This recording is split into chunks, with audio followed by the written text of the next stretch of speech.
Hey, how's it going, psychos? Welcome to another episode of Take Your Pills, Psychopath, the comedy podcast that exploits mental illness in exchange for fame and fortune. I'm John F. O'Donnell. How we doing out there, everybody? How is our mental health? Okay, I tried not to acknowledge it, but we have to acknowledge it, psychos. Now. Listen, we have to be honest. We have to be real. Uh-huh. We just fucking recorded for an hour, and it was so funny, and the banter was so good, and it was so natural, and we talked about a lot of interesting stuff. You should have heard it. Yeah. But the SD card on the fucking Zoom recorder got filled like immediately. We didn't get any of it. We have it through the camera, but the audio for that is not going to be clear. Pretty and now shoddy. we're trying to fucking create it, but it Trying doesn't to work like capture that. magic It again. doesn't work like that because you No. can't just try to be fuck. But you know what? Because we're addressing this honesty now, we're gonna fucking power through and we're gonna make this work, dude. This is gonna be even better. It's gonna be even better. Yeah, we did know? this for you. You guys. Plus, you guys have no frame of reference for how good the first one was. So we're gonna tell you it was better no matter what. Yeah, we're gonna fucking tell you it's better no matter what. We And might you'll lie to believe you, it.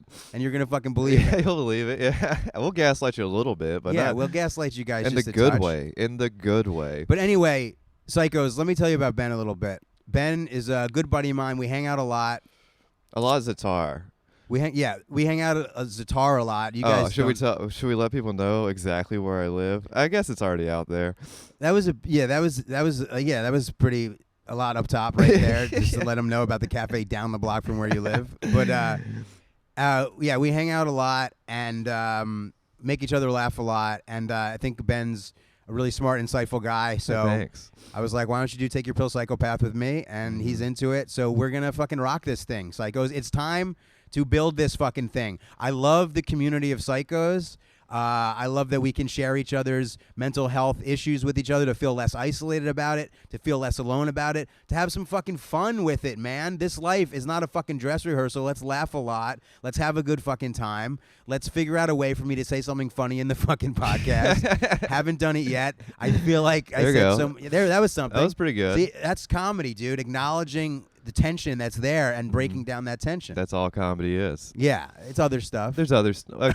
Being hot. Well, you talked about that. Being Yeah, hot. we did talk about that. Okay, this is a problem, psychos. There's so many hot people It's doing a comedy real now. problem. It's a fucking issue, okay? Look, I'm not saying that I'm ugly, all right? But what I'm saying is there's these real super hotties doing stand-up. There always was some hotties doing it, and that's fine. But now every fucking hot person thinks they're fucking funny, and this is the problem. They're funny enough. They're viable. They're not bombing. But they're not fucking reinventing the wheel, but they're good at social media, and it's like becoming an issue here. You know what I mean? It's like For hotties, us in particular. Hotties, leave the stand-up to the fucking trolls underneath the bridge. Yeah. You know what I mean? Those are the funny people. Hell Okay. yeah. Hell yeah. You need some broken fucking souls in there to fucking dig deep, talk about some vulnerable shit, and be fucking hilarious. You don't need somebody who could be a fucking model getting on stage and talking about how they've dealt with, the adversity of being beautiful all the time and everybody wanting to get down with them. That's not what we fucking need right now in America, but everybody's following their dream post-pandemic. It's a serious issue. And, like you said in the first podcast in a very funny way, I've been pursuing my dream longer. So it's more. You're more entitled. I'm to more your entitled dream. to my fucking dream.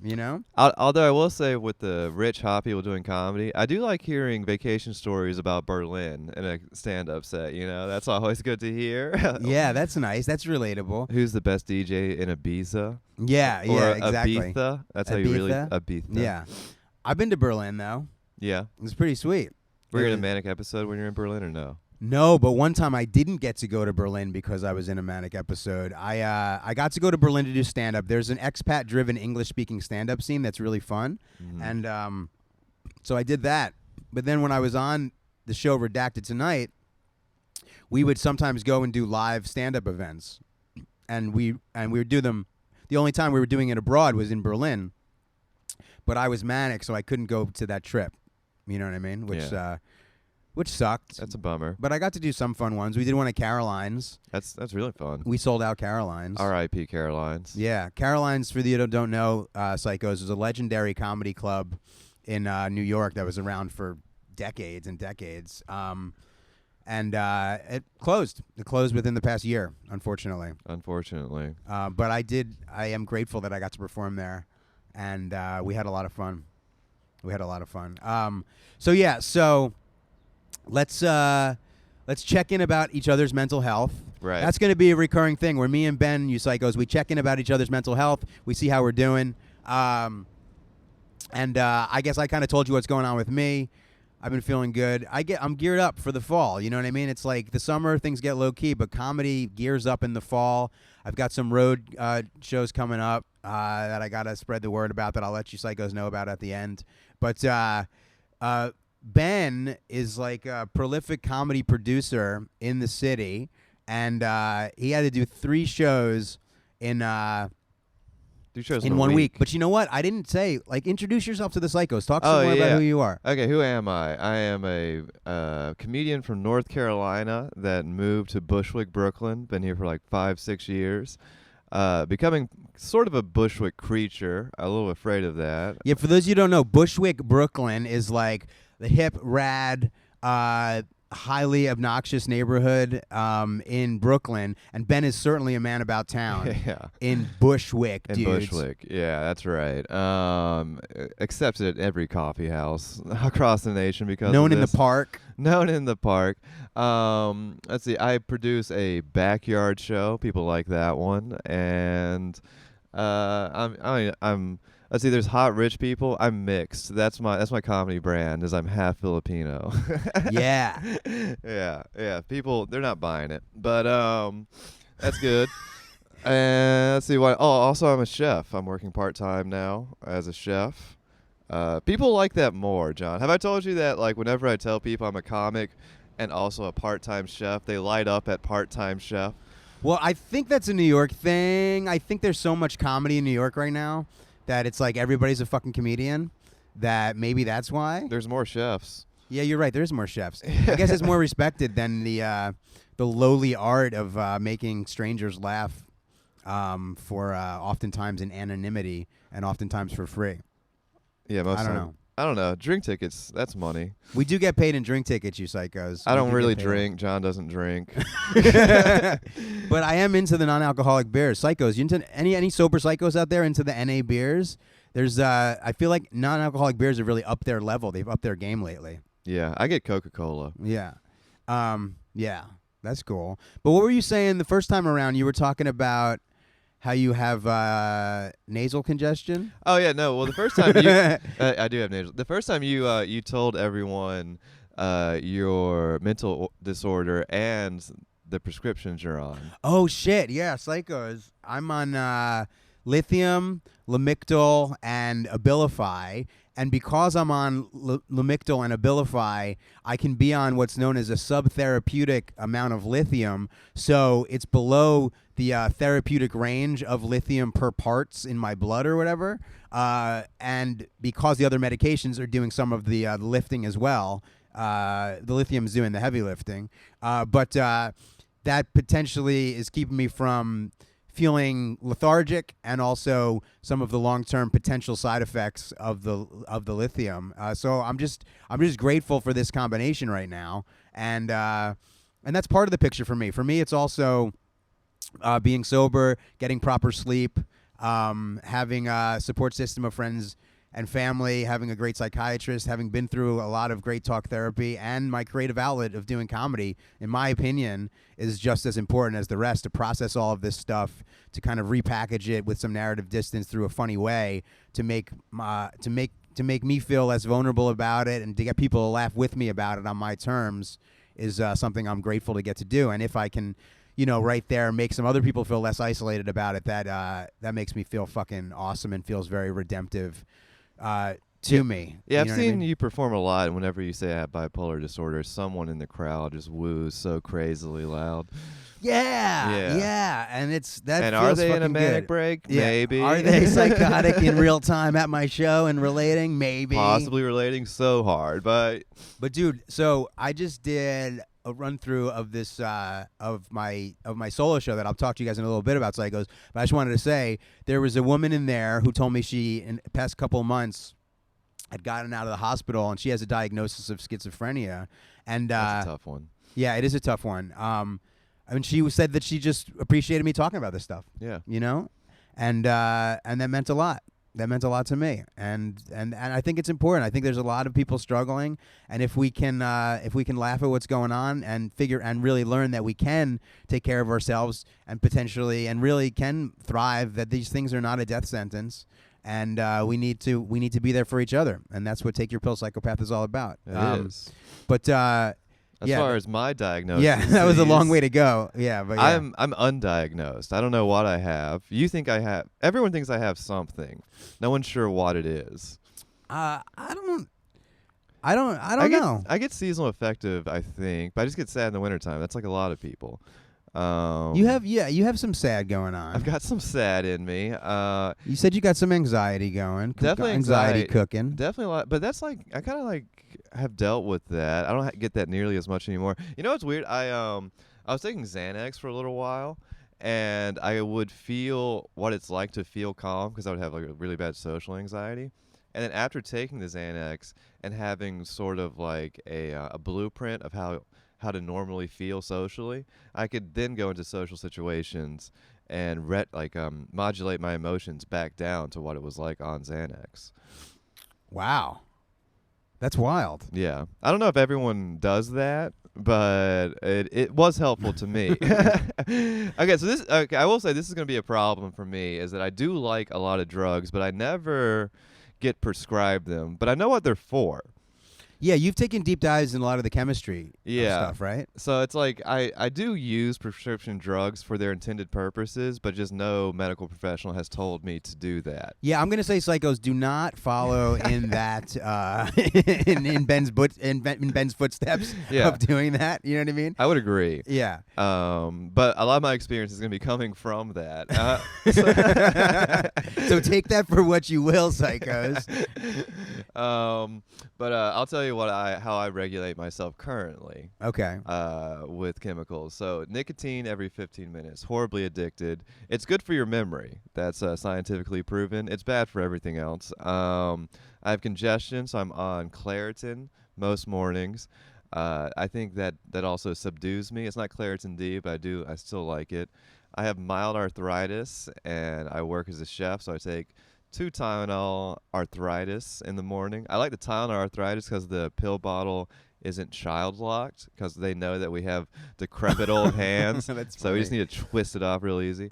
I live in Bushwick, so sometimes I do take a kratom pill for the arthritis as well, and to chill out after work. You know, my body's tired, my mind's tired. I need Thai opiates from the deli, and unregulated. Don't do it too much. It is a real drug. It is addictive. It is incredibly addictive, and it makes you pretty nauseous. So I do like maybe one of those pills a week. It is legal. Yeah. Well, it's a gray area. It's a gray area drug. Okay. Yeah. And I think the correct Thai pronunciation is kratom, but I will never say it like that. Oh, it's a Thai drug? Yeah, it grows in Thailand. Okay. Yeah. I didn't know that. It's just like a leaf. Yeah. And they grind it down. You just take the powder. And I think that's about my whole pharmaceutical. That's so funny. I have bipolar 1 disorder, a severe mental illness, and I'm like, I'm on lithium, Lamictal, and Abilify. That's all I take, really. If I ever feel like I start to get sick, I take vitamin C and zinc. Yeah, and I'm on Miley vapes, and Ben's like, I'm addicted to nicotine. I'm vaping. I'm on. Yeah. My pharmacy is the smoke shop across the street. But yeah, So this is Ben, So let's talk about how we've dealt with stress, or how our mental health held up with things that we've been working on. What should we do first? Should I talk about my new project, or should we and then we'll talk about your busy week of producing? Let's go busy week of producing, because we can run through that pretty quick, and then yours I feel like has a little more meat to it. Okay, but I mean, like, you pulled off a great feat. Yeah. So as comedians, psychos, I don't know if you know this, but we have to do everything. We have to be our own, in addition to like kind of like writing and performing the jokes and trying to get good at our craft, Which is very difficult. Yeah, it's so hard to be funny. Oh God, it's fucking brutal. You know what I mean? For others, I'm good at it, but But Yeah, I have to work. yeah, no, I work. I have to work. Come on. But Yeah. but so, but in addition to that, these days a lot of things are very do it yourself. And because so much content comes out digitally, you have to do the whole digital thing, and you also have to be your own promotion machine to try to get people out to live shows and things like that, and for people to see your stuff digitally. So it's a lot of tools you have to try to have in your bag, and it can be and it's hard to switch, creatively into promotion mode, into administrative mode, into creating technical mode of all the different shits, right? So having one show to do in a week, a live show, is a lot of work to try to get some people out there, to book it, to produce it well. Ben had 3 shows in 1 week. 3 independently produced Brooklyn and Ridgewood shows. Yeah. And for those of you who don't know, Brooklyn and Ridgewood and Bushwick are 2 neighborhoods next to each other. They're kind of cool independent neighborhoods with good comedy scenes that are comics are doing interesting stuff here.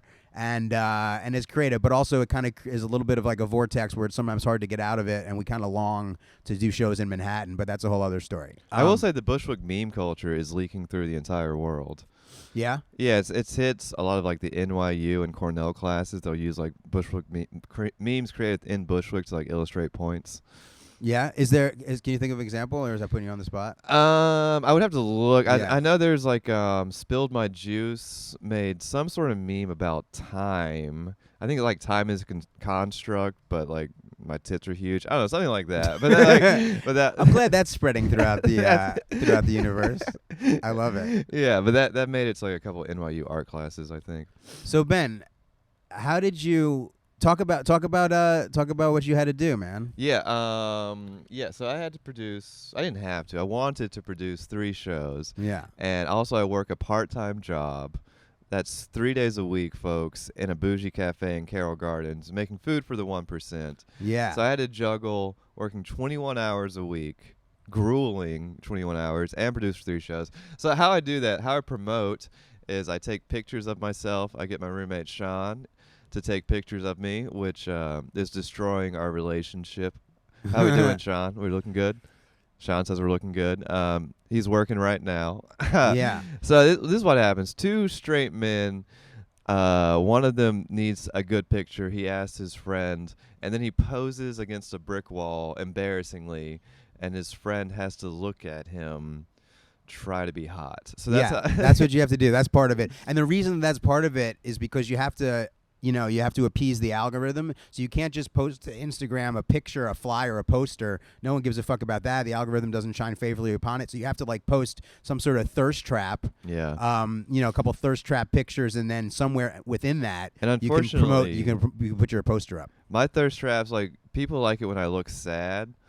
A lot of people tell me that. So my thirst traps, I have to look like a little forlorn. And yeah. It's so embarrassing. But so you don't like doing them? I don't mind doing that. I could live in a world where I didn't have to. Yeah, but it's very photogenic. Thank you. But I'll be honest with you. I do like the outcome. You know, the dopamine hits. I like the dopamine hits, and I like that it does help me in my actual life if I take a thirst trap where I'm kind of sad. Yeah. That's just the state of affairs of this world. Or if you look a little sad in a picture, your life gets better. Actually better. So I take my little sad thirst traps, and I'll put my flyer next to an Instagram post. The more interesting way I promote is I'll go to Maria Hernandez Park, famous park in Bushwick, and I set up a table with my 2 co-producers, Taylor Rogers and Sean Howard, and we have different herbs, edible herbs in pots, and we have people come up and guess which type of herb they are, and if they get them all right, we give them a prize. What's the prize? Free comedy tickets to one of our beautiful shows in the backyard. Yeah, that's amazing. Okay, there's like DIY, and then there's DIY. This is actually a really creative way to engage people, and then have that translate into those folks coming out to the show. But it's like they do a show Ben does a show in his backyard called the Fire Pit, which is really cool. There's there's like a bonfire, and a lot of people come out, and it's a fun unique atmosphere. It's very peak Bushwick. It feels Yes. very heroin chic. Yeah, you can hear the you know, train. You can hear the train going through. It's like it's a cool thing to know about, and it's like a word of mouth thing. So it's your classic, smell my herbs in the park, and then come to my show in my backyard. Smell my herbs, come to my backyard.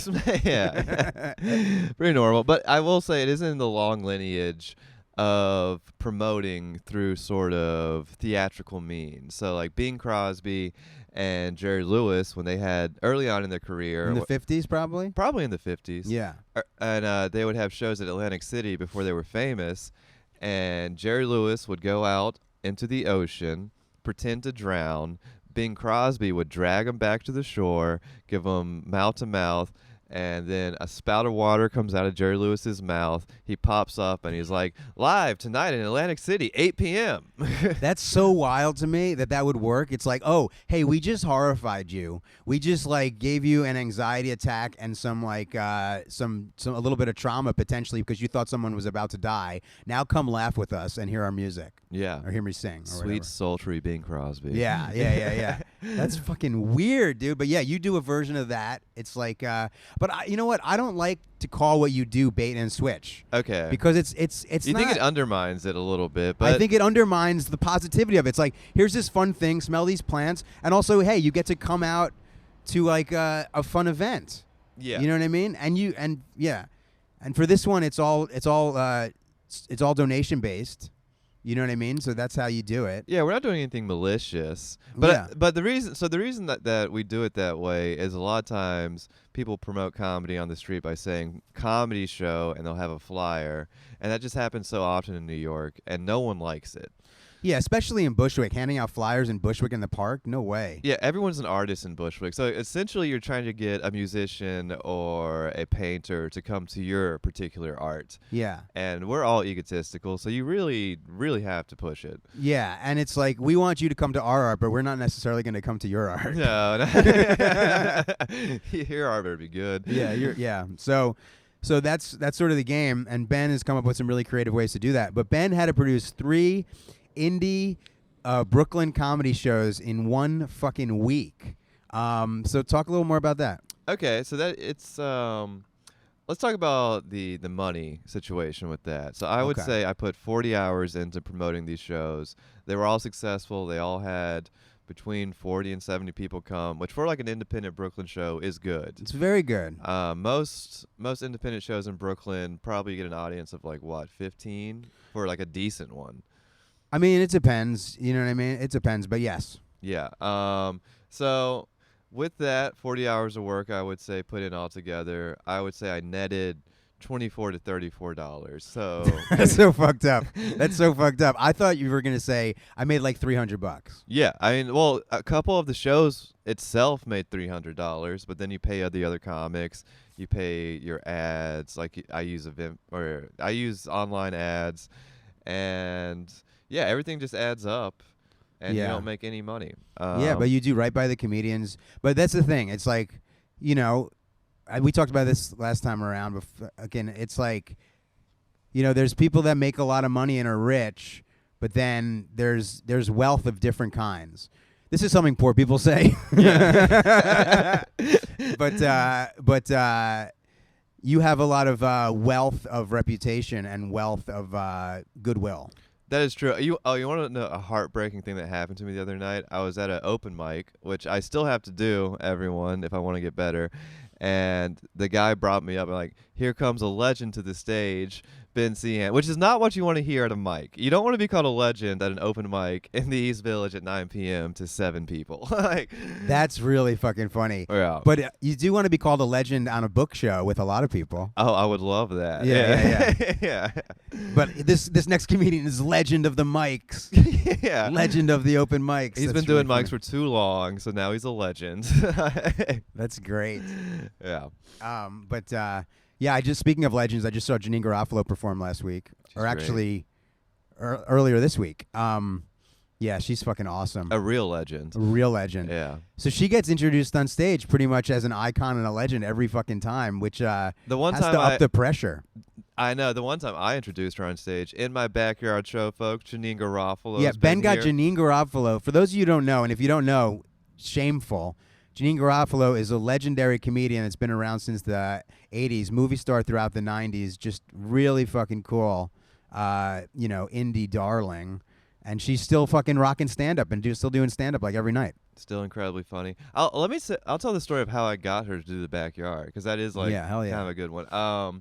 So this is another, like, if you're like a comedian at my level, the kind of tricks you have to do to. I can't believe you're revealing this. I don't think it's that bad. It's funny. But so Janine's has truly been one of my favorite comedians forever. We've met once, but I got her phone number by just posting a story on Instagram. Does anyone have Janine Garofalo's phone number? Wild. A couple comics reached out to me and begged me to take that down. I said it's just for a day.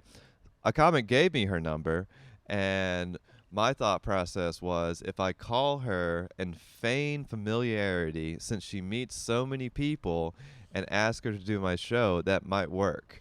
Holy shit. So I call her, I get her voicemail, and I start with, "Hey, Janine." Oh my God. It's Ben. There's so many Bens. Surely she knows so many comedian Bens. It's Ben Stiller, who she does know because she worked on the Ben Stiller show with him. So I was I was just regular Ben, just flat Ben, and just asked her if she wanted to do my backyard show, and I gave her all the details, and she said yes. Did she call back or text back? Text back.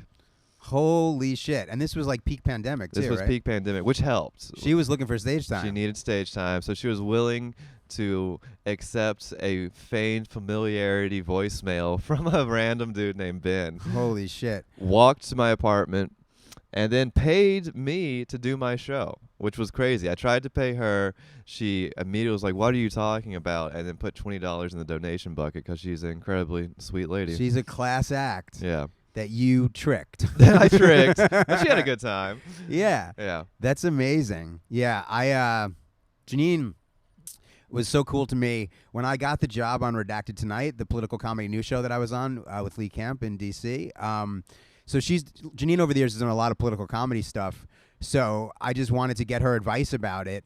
And she was so kind to me. I reached out to her, and she met up with me at a coffee shop, a cake shop in the Lower East Side, which was a great venue when it was around. My buddy Nick owned it. And she met up with me, and she let me pick her brain about, what it's potentially going to be like for me working on that stuff, and what kind of blowback I would get, and how to deal with that, and how to deal with paying attention to the news all the time and having to do that grind. And I just respect the hell out of her. And I would never, trick her. You know what I mean? I'm just kidding. Oh, that's so good. Okay. So, anything more about the producing? Anything more about the producing? Well, we did the money stuff. We did how it's hard work. We did talked about how I had a part-time job. Yeah. Dealt with that. So let's talk about, so basically Ben pulled off 3 shows. All of them went well, which was cool. He did a show at TVI, which is this rad music venue in Ridgewood. And he did that with our friend Breck, who runs Pure Chaos Comedy, which Breck is this, Gordon. which is this really rad sort of like, I guess you would call it a production company. At this fucking point. And it's basically, the sensibility of it is very kind of like alt punk. How else would you describe it? It's like, it's like alt punk. It's like if the Hard Times had a comedy production company, I would say. Not everybody knows what that is. The Hard Times. Okay. It's like whatever. You know that grungy bar you go to that has graffiti all over it in your local town? That you love. It's basically like punk rock comedy. Yeah. It's cool. It's got a great aesthetic to it. The sensibility is cool. The crowd, you know what it is? A lot of the crowds that come out to watch the shows would probably not go to any other comedy shows. That is true, and we are the types of comedians those crowds do particularly enjoy. Yeah, so it's like the sensibility of comedy that we do vibes well with those crowds. So it's a mutual appreciation. There's a lot of ladies in leopard print jackets. I'll say that. Yeah. And they love to laugh at our pain. Yes, they do, because they have a lot. Yes, because they've been through some shit. Yeah, those spots are hiding something. Yeah, I was going to say, yeah, that's so funny. I was going to say those spots didn't show up on their own. Yeah. So yeah, congratulations, Ben, on pulling it off. I was like, holy shit, how the Thank fuck you. is he gonna do this? I will say the Pure Chaos one, Brett Gordon, very funny comedian, great producer. You did the heavy lifting. I appreciate that. Yeah, she's amazing. Yeah. The Backyard Show was fun, and my show at Nook was good as well. Yeah, it's a coffee shop show that, it kind of runs itself to an extent, a little Yeah, bit. it does. You know what I mean? Not to take away from you pulling off 3 shows. Yeah. Yeah. I run a weekly show. Well, I'll talk about that later. All right, but, Yeah, John also has a weekly show and a monthly. Yeah. I do, And he's got a actually. one-man show coming up. Yeah, that's my new project, you guys. I'm working on a one-man show. It's called I'm on Lithium, a comedic journey about bipolar disorder. And it's about a severe manic episode I had in 2008 in Ireland, in Dublin and Belfast and Edinburgh, and actually also in New York, bookended by me being manic in New York. I was manic for 9 fucking months, you guys. 9 months. I was spun out. It's fucking wild. I thought the CIA and the Nazis were after me. Descendants of the Nazis were after me because I was trying to spread the idea that an evolution of consciousness was happening, where we all realized that we were one, where our connectivity of life was becoming manifested, and it was going to undermine all sorts of power structures like intelligence agencies like the CIA. The CIA was going to become obsolete, so they were trying to assassinate me, but I was being protected by the IRA and Bono from U2, the Irish Republican Army, and Bono from U2 had my back. Now, either all of that was happening, or I was in the throes of a full-blown psychotic manic episode due to bipolar 1 disorder. Tough to tell. Hard to know. No, definitely the whole psychotic manic episode due to bipolar 1. Blah, blah, blah. So yeah, I'm working on this solo show. It's a long time coming. I'm super excited about it. I just ran it for the first time on Sunday at this monthly low-key neighborhood show I have called Comedy at Sundown at the Sundown Bar that I run with my friend Bob Palos. And I did it. I did 55 minutes. I got some really encouraging feedback about it. And I gave him some really good notes. Yeah, some really good notes. Good notes. And Ben was there. Ben was kind enough to come. Ben told me at the end that I did a good job. I did. Which is a lot from him. I'm very stingy with compliments to people's faces, but Yes. I'm very complimentary to mutual friends about our other friends. Yeah, so like Ben, because I said to Ben once, and I said it actually in the last rendition of this episode, I said like, Ben, you're not overt enough with your compliments to me, which is such an incredibly needy, insane thing to say. Yeah. And then what did you say, Ben? Well, I said that I told Joffer that, so the first time I ever saw John perform, he was in the throes of his last manic episode. And Not good. Not good. He wasn't at his best, and I was a little skeptical of John. And then the second time I saw him, I realized he's one of my favorite comedians in Brooklyn. And I told Joffer that, and I was hoping that was going to make its way to John, but it didn't. So I guess I'll say it publicly on camera. Yes, and feel mildly uncomfortable about doing so. But I appreciate it because my love language is people telling me I'm awesome. So I need to work on that. But, psychos, if you knew me when I was younger, the level of entitlement, oh my God, the level of fucking like me, ugh. So I've pushed it down, you know what I mean? Or not pushed it down. I've transcended it. I've let it go. I've grown up, but it still exists in me, if I'm going to be honest. It's still there. And it doesn't hurt, it doesn't help, that I'm so good. You know what I mean? I'm trying my best, you guys. So anyway, I'm excited about this solo show. If I can, and Ben, you asked me last time. You asked me what were some of the more vulnerable parts, right? Right. In the show, because like you're usually doing pure stand-up, and now you're doing something that has a little bit more of a serious side to it. Yeah. There's parts now towards the end where I get pretty serious. I get pretty vulnerable. I talk about, just a lot of the psychological pain that I've been through. A lot of just like kind of like just exploding my life and friendships and relationships and pushing my family to the breaking point and all sorts of stuff like that. Which has been really painful, and it's been a lot. I talk about how for a long time I tried to outrun my bipolar disorder. So yeah, because this is a one-man show, it's sort of different from a stand-up set in that there's it's more storytelling, and there's a through line and a theme, and there's room for more poignant, more dramatic, and vulnerable moments. So I really talk about what it's been like for me in these 23 years to deal with bipolar disorder. You know, it's like, There's some birds having. Yeah, So it's it fine. seems like a quarrel up there. yeah, it's fine. So over the past 23 years, I've had at least 10 severe manic episodes, followed by at least a dozen psychiatric hospitalizations, and that's a lot. That's a lot to have been through. And for a long time, I tried to outrun my bipolar disorder. I would have an episode, I'd finally get back to normal, back to baseline, and then I would just like push forward with my life somehow in complete denial that it would happen again. And then it would happen again. I was just so determined to continue to try to make it as a comedian that I would not make my mental health central to my life, and it cost me a lot. It held me back. So yeah, Psychos, I'm so excited to say that Take Your Pill Psychopath is back in a big way. Fucking back, man. Fucking back, dude. Yeah. With fucking 100% more Ben Siy-Hian, dude. That's right. People been asking for it. And we did it. Hell yeah. So yeah, Psychos, you know the deal. We're here to create a sense of community. We're here to make people feel less isolated about mental health issues. We're here to laugh a lot. We're here to have a good time. We really would love to hear from you. Drop us a line at takeyourpillspod@gmail.com. This has been another episode of Take Your Pill Psychopath, the comedy podcast that exploits mental illness in exchange for fame and fortune. It's going to happen, Ben. It's going to happen.